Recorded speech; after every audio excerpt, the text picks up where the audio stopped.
آپ اس میں زیادہ ہیں سینہ در سینہ. تعلیم تو ابھی ہے، لوگ پڑھنا لکھنا نہیں جانتے تھے بہت عرصہ تک، لیکن ایک نے دوسرے سے سنا، دوسرے نے دوسرے سے سنا، اور انہوں نے یہاں تک پہنچایا. اور آج تک ہمارا اسلام کو یہ صدری روایات کے ذریعے ہی زندہ ہے. یعنی عام جو مسلمان ہیں وہ سینہ بسینہ چل رہا ہے. اور پھر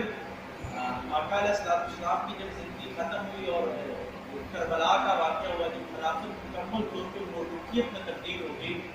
تو پھر ہمارے جو مشاہیر تھے، سب سے پہلے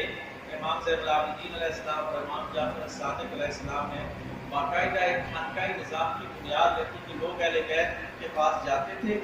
ان سے سنتے تھے، کہ کیونکہ دین تو ان کے گھر سے آیا تھا، باقاعدہ ان سے سن کے پھر آگے پھیلاتے تھے. کیونکہ وہ سمجھ چکے تھے